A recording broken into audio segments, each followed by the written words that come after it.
There is a place on Earth where it is completely illegal for you to die, and anyone stepping outside is legally required to carry a high-powered rifle to fight off polar bears. Our world is full of extreme, isolated communities that seem to belong on another planet.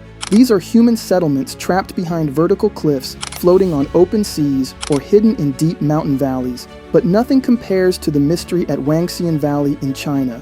How did an entire vibrant civilization manage to suspend a massive, multi-story wooden megacity directly over a sheer canyon drop without a single traditional street? The answer to that engineering puzzle lies at the very end of this video. To start, let us venture to the cold, crashing waves of the North Atlantic Ocean. Gásadalur was long known as the loneliest village in the Faroe Islands. For centuries, this tiny settlement was trapped behind towering vertical cliffs that made landing a boat completely impossible. If you wanted to get mail, medicine, or food from the outside world, you had to physically hike across a brutal mountain pass with nearly vertical slopes. This extreme isolation took such a heavy toll that the population once plummeted below 20 people. Visitors could stay here for weeks at a time without ever laying eyes on a single stranger. It seemed like Gásadalur was doomed to become a ghost town. But in 2004, engineers did something radical. They blasted a tunnel straight through the solid rock of the mountain, finally connecting this forgotten community to the mainland road system.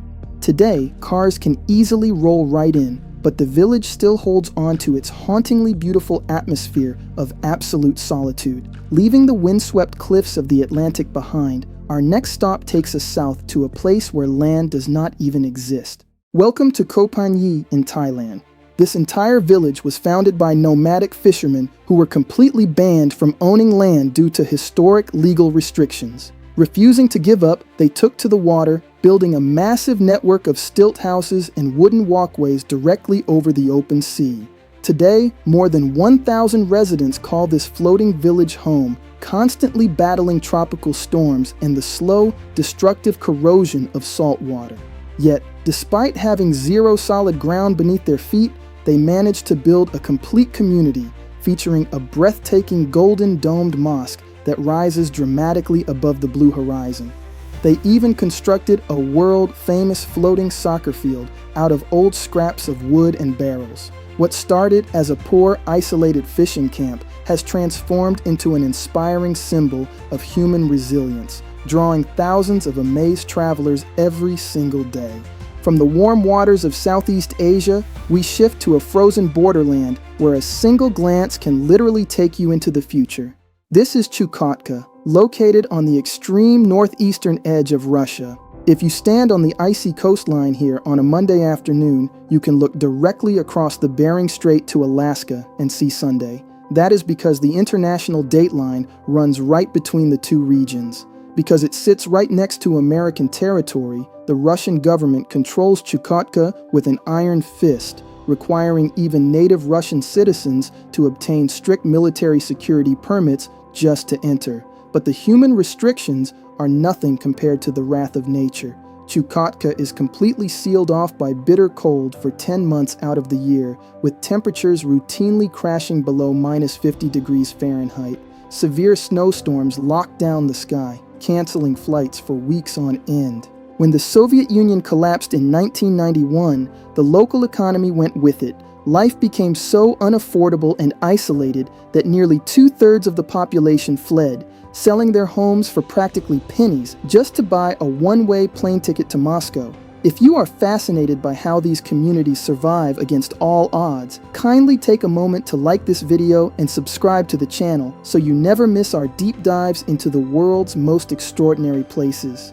Moving from the icy edges of the Arctic to the sun-drenched valleys of southern Europe, we find a community that sought isolation not for survival against nature, but for spiritual peace. High above the plains of Greece stand the jaw-dropping monasteries of Meteora. Suspended like castles in the clouds, these massive stone structures sit on top of towering sandstone pillars that reach hundreds of feet into the air.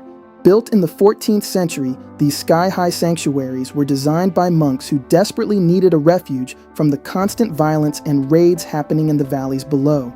For hundreds of years, Meteora had absolutely no roads or stairs. If you wanted to get to the top, you had to risk your life climbing up terrifying rope ladders, or be hauled up in a basic hanging basket using a system of pulleys. A single frayed thread or snapped rope meant instant death, yet the monks kept building. The very last monk to be lifted by a basket occurred in 1950. Today, stone steps have been carved into the pillars, but the profound sense of extreme isolation still hangs heavily in the air. Leaving the spiritual heights of Greece, we travel north to a place where sharp granite peaks rise out of the freezing ocean like giant defensive walls. This is Reine, a legendary settlement nestled in the Lofoten archipelago of Norway. For generations, Reine held the record as the longest road isolated community in northern Europe.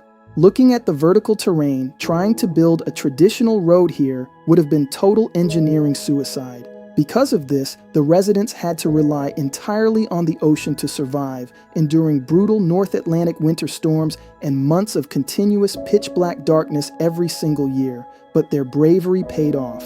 By 1743, despite being completely cut off by land, Reine transformed into a booming seafood trading hub, exporting fish across the globe. It was not until modern underwater tunnels and advanced bridge networks were engineered that Reine finally connected to the mainland, breaking its centuries-old isolation. Our next destination takes us to the edge of a crumbling white abyss in the Mediterranean Sea. The historic town of Bonifacio sits perched on top of a sheer limestone cliff on the island of Corsica, France. For hundreds of years, fierce sea winds have carved the white rock into dramatic, sweeping curves that look exactly like frozen candle wax. The town was designed as an unkillable floating fortress. In fact, it was never once successfully conquered from the sea in all of French history. The only way down to the water is a heart-pounding staircase of 187 steep steps cut directly into the vertical cliff face. To keep deadly pirates at bay, the old medieval houses were built with absolutely no doors on the ground level. Instead, residents lowered rope ladders from their top balconies to let people in, pulling the ladders back up when danger neared. The stone alleys are so unbelievably narrow that neighbors living on opposite sides of the street can literally open their windows and shake hands. Today, these heavy stone structures still stand tall, even as the crashing ocean waves slowly erode the fragile rock base beneath them. Shifting our focus from the coastal cliffs of France to the highest peaks of the Caucasus Mountains, we discover a place that feels completely frozen in the Middle Ages. At an elevation of more than 6,800 feet above sea level, Ushguli is one of the highest continuously inhabited villages in all of Europe.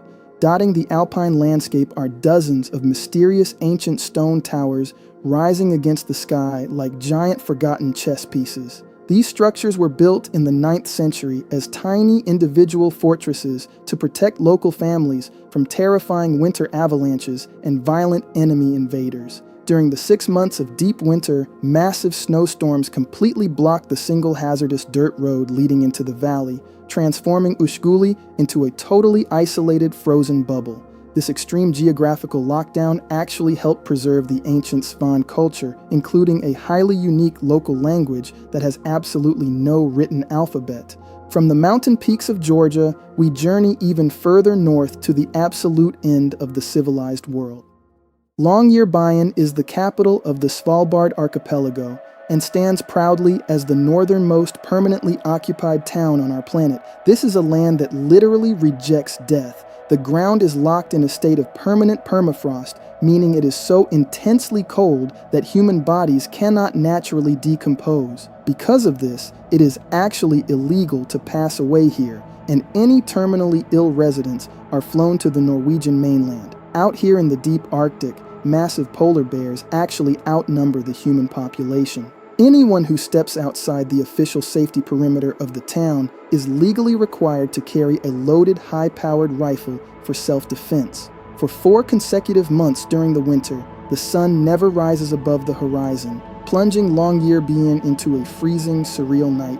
It is so profoundly isolated that it was chosen as the home for the Global Seed Vault, a high-tech underground doomsday bunker built deep inside a frozen mountain to preserve the future's food supply in case of a global catastrophe.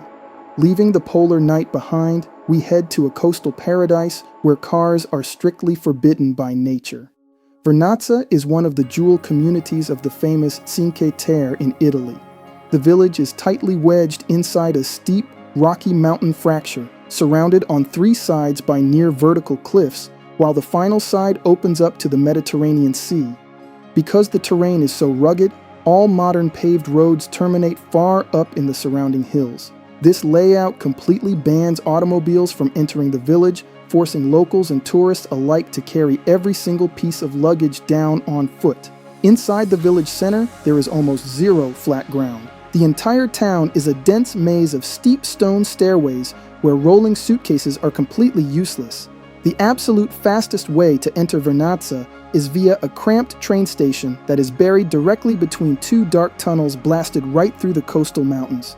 To harvest grapes from the sheer terraces above, locals even had to build a miniature monorail system that clings precariously to the cliffside.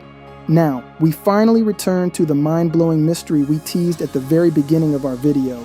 How did human beings build a vertical, wooden megacity suspended inside a sheer mountain canyon? This is the jaw-dropping Wangxian Valley in China. This architectural wonder was constructed directly on the vertical rock walls of an abandoned granite quarry. With absolutely zero traditional streets or flat land to build on, engineers and master builders had to lock an entire complex of multi-story wooden buildings directly into the sheer cliff face using heavy supports. Every single house, temple, and shop is connected by a dizzying network of narrow wooden walkways, winding corridors, and staircases that hang directly over a massive drop. From a distance, the village looks like a cluster of giant birds' nests hidden inside the deep folds of the canyon. When night falls, tens of thousands of custom lanterns light up all at once, transforming the entire vertical maze into a glowing spectacle of light. It is a stunning testament to human engineering, proving that no matter how impossible the terrain, humanity will always find a way to build a home. If you are fascinated by mind-blowing structures built in places they simply should not be, you need to see what happens when massive projects are completely abandoned. Click right now to watch our video on 10 massive United States stadiums left to rot in plain sight.